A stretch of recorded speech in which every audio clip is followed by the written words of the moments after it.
Hey everyone, Eggman here with another video, and today we have a top 16 breakdown for the Raid and Trade Regionals from this past weekend. And real quick before we get started, first, I am on the road right now if it isn't obvious, so I'm sorry for the drop in audio and video quality because of it too. And also a little bit sorry that this video is maybe a little bit late from when they dropped the list, just because again, I am on the road. But I do want to mention just a big thank you to Raid and Trade for dropping these lists on their socials, which you guys should definitely follow. And then also, just thank you for all the support in general. A lot of work goes into making these videos and the website and everything else. And if you guys do appreciate that effort, please make sure to hit that like and subscribe button. I would really appreciate it as well. So, but jumping into this event, it was hosted by Raid and Trade. It was an EU online event. There were 500 players, 9 rounds of Swiss to this top 16 that we see here today.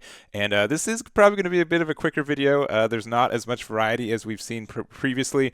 And I know that I'm the guy who's been complaining about Red often, and with 14 of the top 16 being these 3 guys, it's very, very easy to make, some snarky results or remarks or something like that. And I'll just kind of say, like, pretty much the video that I made a couple weeks ago is still pretty much my thoughts on Red as a whole. Every event that's kind of shown up afterwards are just kind of more data points to kind of more reinforce my opinions and stuff like that. So I don't really have much more to say specifically that I haven't said already. It's more data points for, again, how good it's been doing. But we have 5 Laws, one of them winning the event, 5 Newgates, 4 Zoros, 1 Donquixote Doflamingo, and a Queen as well. So a little bit surprising, no Katakuri. Katakuri usually gets 1 or 2 spots in the top 16, something like an event like this.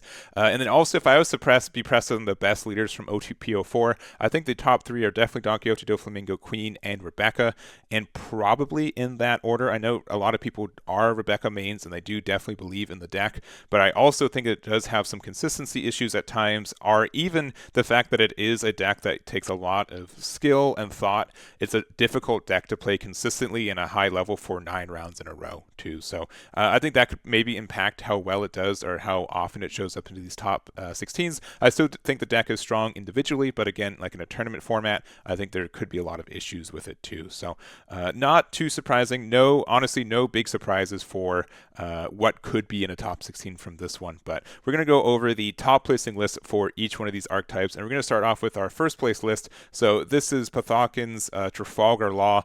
And I've been going over Trafalgar Law for like the last 6 months, where it's pretty much the same.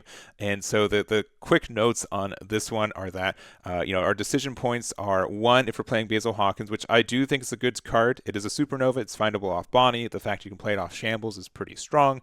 It can be stuck in your hand because it doesn't have a counter power. And more times than not, you want to play Trafalgar Law. But I also do see a lot of games where people find a lot of their tiny cards and they just aren't able to, shambles into anything meaningful. So another target with Basil Hawkins I think is very strong.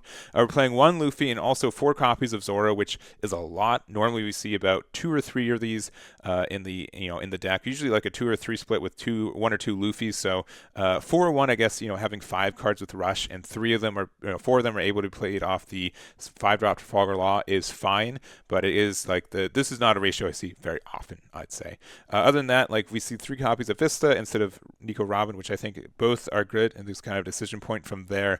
And then 3 copies of Sanji, which I do like running Sanjis in my builds just because it is able to take cards out of your life. Some people will kind of stall you out and try to stop you from getting more cards to, forward your game plan. And if they do that, Sanji is really helpful to kind of mitigate it. So that's kind of the list there. Also, it's a 7k body when you do that, which is very, very strong too. So other than that, not much more to say. Congrats to Panthakan for their finish, and no doubt we'll see Law continue to top in the next couple weeks as well.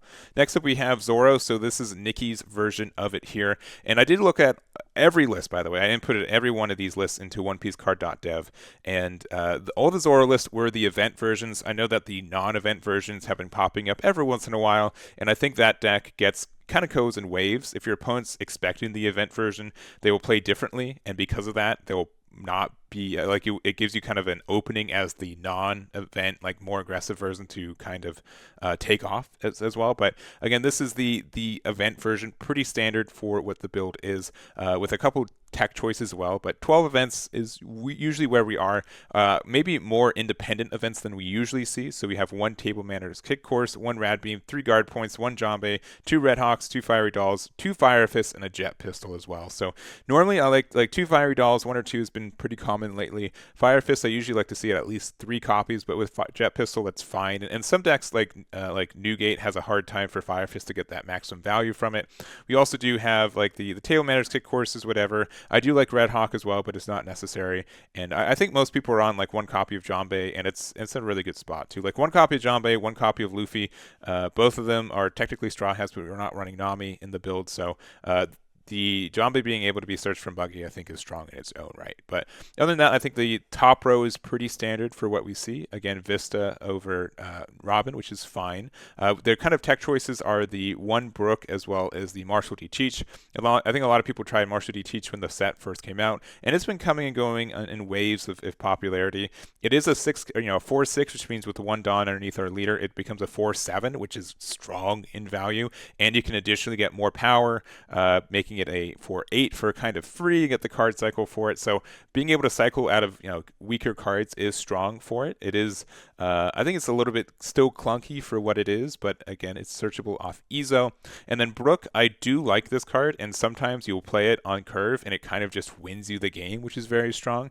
It is pretty removable, and I think in the same slot I usually like the Flamenco a little bit more, especially since it is searchable from Ezo, and it's the reduction effect isn't as strong, but it is very good too. So other than that, like Brook, Brook into Fire Fist makes a lot of sense. But also, if you're playing Brook, I would expect to run 3 copies of Fire Fist because you would get more opportunities to get like that big double hit with Fire Fist. But obviously, this deck still got second. They know what they're doing. Just a little peculiar to see that ratio for that too. But that's the list there. Congratulations to Nicky for their 2nd place finish. And then for 3rd place, we do have Ruben with their Edward Newgate. And something to mention with this deck too is that there's kind of 2.5, 3 versions of the deck. We have the Strawbeard version, which we see here, the kind of pure Whitebeard Pirates version of it, and then kind of like a mixed hybrid of them. And not only is this one the Straw Hat version, but everyone in the top 16 was also Straw Hat, or at least they leaned more on the Straw Hat crew and had Namis instead of Ezo. So I think that was something kind of interesting to mention for all of these Newgates, even though, because, most events leading up to this one that I've seen are more of kind of like a 50-50 split between the 2 of them, and see all 5 of them play the, this Straw Hat version. And additionally, most of them looked very similar. Not like a lot of diversity. Some of them played like different events and ratios, but like 2 or 3 of them were like almost exactly this build, which is really interesting. Also, everyone was playing Bart, which I thought was interesting too. It is technically better than Fossa if you're not playing any Whitebeard support inherently. But it's very minuscule, like the difference between the 2 of them, of this one being better, just because it is. Like, you do get this Dawn -2 effect, but I don't think that comes up often enough, but maybe it does. So other than that, I think that's like an interesting choice for the deck, and also for like an entire region to do.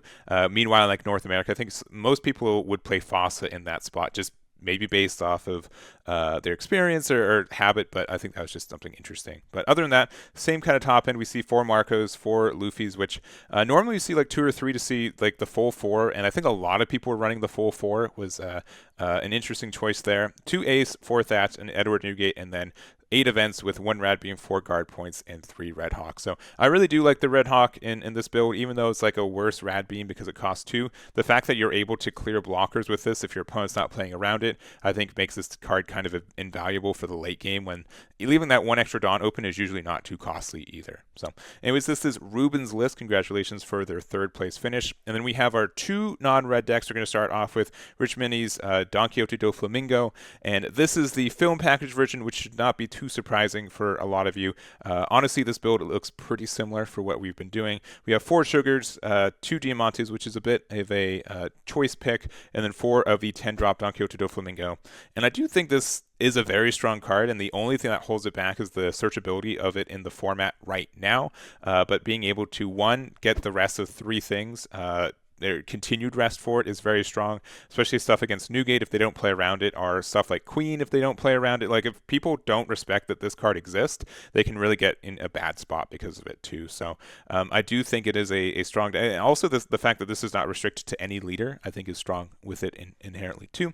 But then we have the more standard film package of our 2Ks. We have the Nami, the Uta, and the Luffy, as well as the Zoro. So Luffy being able to get all our value there too. We're running 2 copies of Guild, which I've been liking this less and less as the format goes, because I find so many times it's just kind of stuck in my hand. But if we're able to establish it and keep it around, it does draw you like an infinite amount of cards too. So, because most of the times you'll draw cards and the cards you draw will protect it, which means that you can play it, attack with it again and kind of get that loop, which is strong. But I kind of like Queen and like the immediate value you get with it too, which means like I'll usually play Queen and like 4 copies of Thunderbog, which means that I can still be on my curve without having to actually lose any value with it either. So going to our events, we have 12, which is about the standard number that we run. 3 Punk Gibson, 2 Bagua, 1 Hell's Judgment, 4 Spiderwebs, and 2 Union Armados. So I do think this is an interesting card. It's fine. The fact that it's searchable off Nami is fine. The fact that it lets you ramp from your life is fine as well.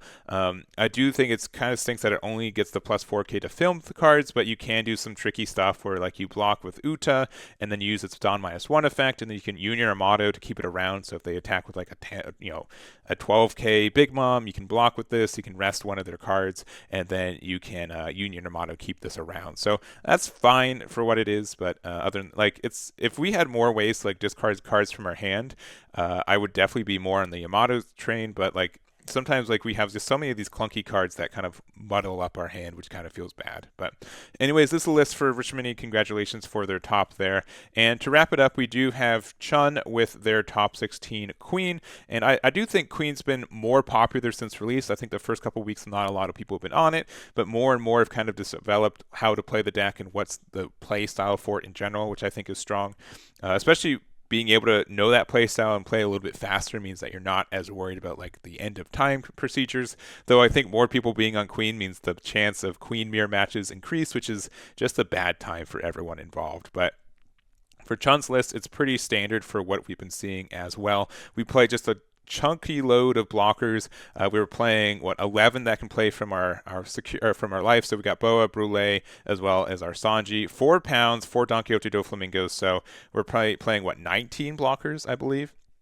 We're playing the Beige. We're also playing the Amande, which I really do like this tech in the deck. We have so many cards with trigger in our hand anyways. Being able to discard cards from our hand to help us get to lower hand sizes is important too.